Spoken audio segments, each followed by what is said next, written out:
हाँ, इस तरह भी मतलब मेरे जो मेरे ज़ाती दोस्तों में एक मेरा सका भांजा है जो मेरा उम्र, और एक मेरा भतीजा है जो मुझसे 3-4 साल छोटा है, जिसके पास मैं रहता हूँ। ये तो मेरे बिल्कुल पर्सनल जो होते हैं हम राज हम तो। और मेरा यक वक्त वो मुझे मामू और चाचा के हिसाब से भी और ज़ाती दोस्त की फ्रैंकनेस भी सही। इस तरह जो बाहर के मेरे दोस्त हैं बहुत, वो भी मुझे मतलब मुझे कंधों पे उठा के स्कूल ले जाना, मेरी किताबें उठाना, यहाँ लाना, फिर मेरी झिड़कें भी सुनना। अच्छा। फिर मेरी सारा कुछ आप झिड़कते भी हैं? हाँ, मैं मतलब एडमिनिस्ट्रेटर मैं शुरू से ही हूँ। अच्छा। और मैं अपनी बात ये जो है कि आर्डर करने की भी मेरी बचपन से आदत है। अच्छा, वाह, जबरदस्त। और इसी तरह वो मेरे अंताई ठीक ठाक मतलब नॉर्मल कदों कामत वाले, कभी उन्होंने ये एहसास नहीं होने दिया कि तुम्हारे मतलब मैं जेल जो मैंने काटी, ये नॉर्मल आदमी नहीं काट सकता, लेकिन अब नॉर्मल आदमी तो बहुत अजाब होता है, वो बिस्तरे लगाना ये कर, वो भी उन्होंने लगाने मतलब मैंने 5.25 साल कैद काटी है। मुझे इसमें कोई तकलीफ नहीं हुई एक दिन कि मैं ये किन्होंने लगाने बिस्तरे? मेरे जो साथी कैदी। सही।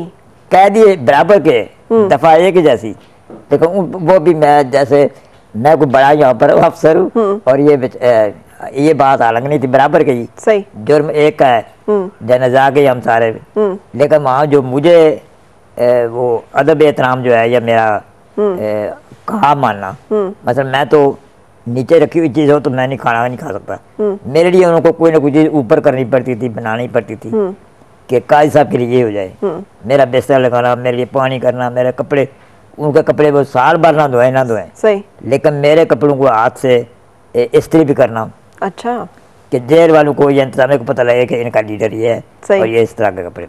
अच्छा, क्या बात है। इस तरह भी मेरी ये है कि लोगों ने सेवा की हुई है। सेवा की हुई है। अच्छा, मुझे ये बताइएगा कि जिंदगी अगर एक डिगर पे आ जाए, एक शख्स जिसने बड़ी स्ट्रगल के बाद एक ख्वाब हो उसका कि मैं जिंदगी में किसी एक मुकाम पे पहुंच जाऊँ, वो नौकरी भी आपको मिल गई, साहब भी आप बन गए, तो फिर वो बंदे को लगता है कि सब ठीक ठीक है, फिर सियासत में घुसना एक खासा मुश्किल फैसला होता है कि मुझे क्या पड़ी है, मैं वहीं अब इस तरफ जाऊं, पता नहीं यहाँ पे क्या बनेगा। पहले ही लोग मुझे इतनी बातें करते हैं और पता नहीं क्या, पता नहीं एक्नॉलेज हूँ, पता नहीं मुझे पजीराई मिले, पता नहीं हुटिंग हो, पता नहीं क्या बातें हों।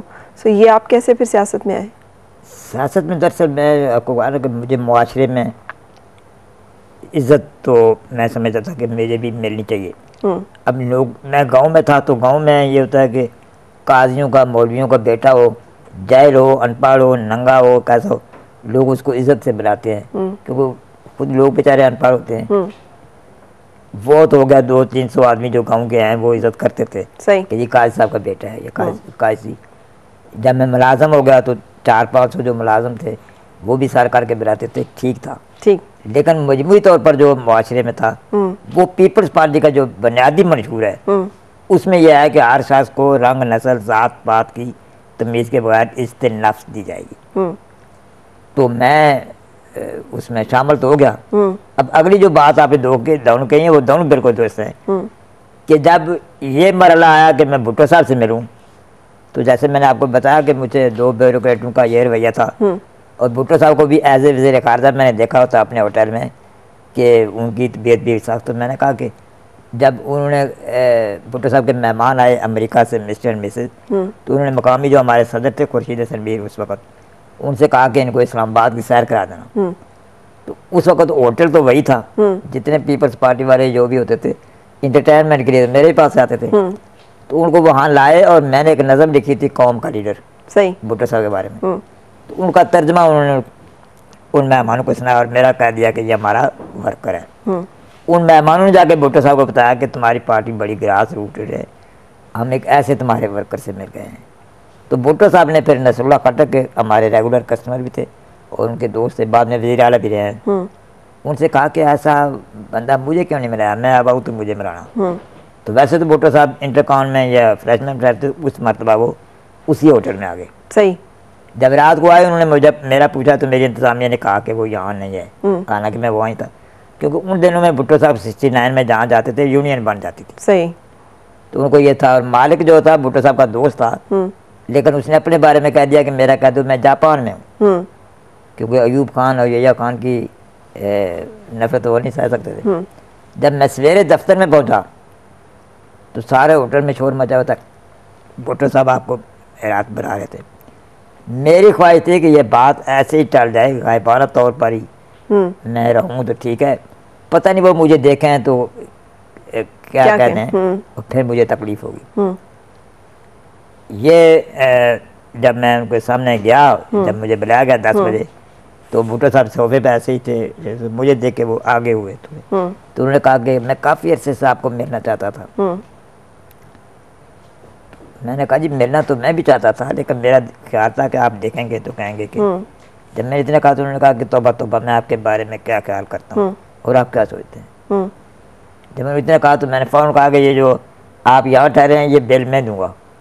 क्या बात है। तो उन्होंने कहा नहीं नहीं यार, ये तो आप मुलाजिम हैं और हमारे तो बिल बहुत होते हैं। तो मैंने कहा फिर इसका मतलब है आप मुझे चाहते नहीं। उस उम्र में यही हो सकता था, 18 साल हुए। तो उन्होंने कहा मैं आपको इतना चाहता हूँ, यू कांट इमेजिन। तो मैं समझा मैं 5वें फ्लोर पर पहुँच गया हूँ। सही।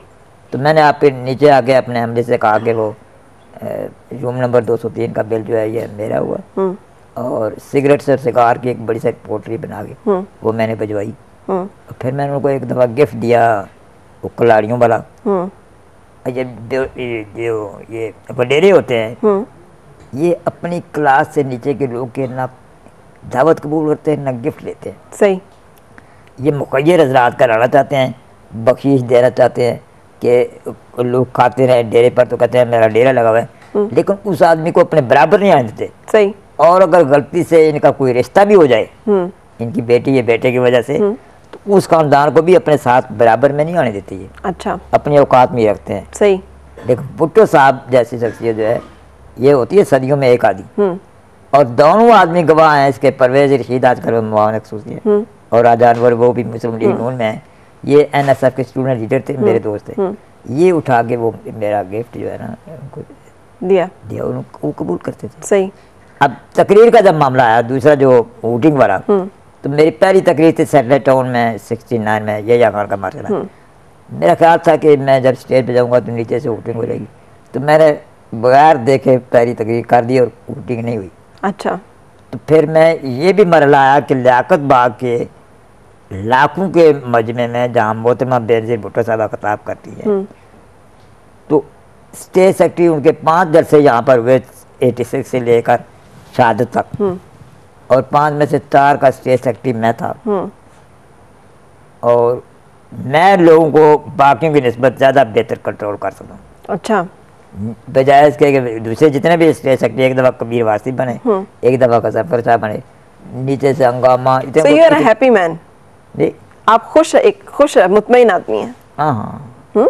मैं ऊपर से कह देता हूँ कि फला आदमी गड़बड़ कर रहा है, फला आदमी ये कर, वो भाग जाएगा, इधर उधर हो जाएगा, और कभी कोई जलसे में गड़बड़ नहीं होती। अच्छा, क्या बात है। लाखों में। क्या अचीवमेंट आपको अपनी सबसे मजे की, सबसे बड़ी लगती है? कौन सी अचीवमेंट आपको अपनी सबसे बड़ी लगती है? आप समझते हैं कि ये जो काम मैंने किया ना, ये जो मामला हुआ ना, ये सबसे बड़ा है, ये मेरी ज़िंदगी का हासिल है। मैं समझता हूँ कि मैं पाकिस्तान पीपल्स पार्टी में यहाँ तक जो आ गया हूँ, क्योंकि हाईएस्ट ये अदारा है इसका, ये बहुत बड़ी बात है। फिर मैं दुनिया की सबसे बड़ी शख्सियत कायदे अवाम ज़ुल्फ़िकार अली भुट्टो शहीद, जिसको माई फ्रेंड कहें, ज़ाती तौर पर उनके अपने खुद मेरे मशवरे पर चल पड़े कि मैं कहूँ कि फ्लावर ठीक नहीं करा तो उसकी इंक्वायरी कराएं, एक वार कमेटी के सदर के, उन्होंने ये नहीं कहा कि इसकी हैसियत क्या है, ये कौन है। इस तरह मोहतरमा बेनज़ीर भुट्टो साहबा शहादत के टाइम से चंद लम्हे पहले, उनकी आखिरी तकरीर भी मैंने लिखी थी। मोहतरमा बेनज़ीर भुट्टो साहबा की आखिरी तकरीर मैंने लिखी, और उसमें चंद तरमीमें उन्होंने की, लेकिन मैंने उनको कहा कि मुझे खदशा था कि ये माइक मेरे हाथ से लेकर कोई दूसरा आदमी ना बुला ले कि जी आप मोहतरमा बेनज़ीर भुट्टो। तो मैंने को कहा कि जब तक मैं नहीं बुलाऊंगा आपने नहीं उठना है। अच्छा। तो उन्होंने कहा ठीक है काजी साहब, ठीक है काजी साहब, 3 दफ़ा कहा, और फिर मैंने डायलॉग नोट किए हुए थे उसके मुताबिक मैंने बुलाया। सही। मोहतरमा आई। अब इतनी ये 2 शख्सियात, अब आसिफ सरदारी साहब जो है, इन्होंने मुझे कंधे पर उठाया जब मैं कराची गया। सही। तो प्यार करते हैं, सब आपसे बहुत प्यार करते हैं। मैंने कहा कि काजी साहब अगर आप बुरा ना बनाए तो मैं आपको उठा के ले जाऊँ। मैं कहा नहीं सर, मैं इंसान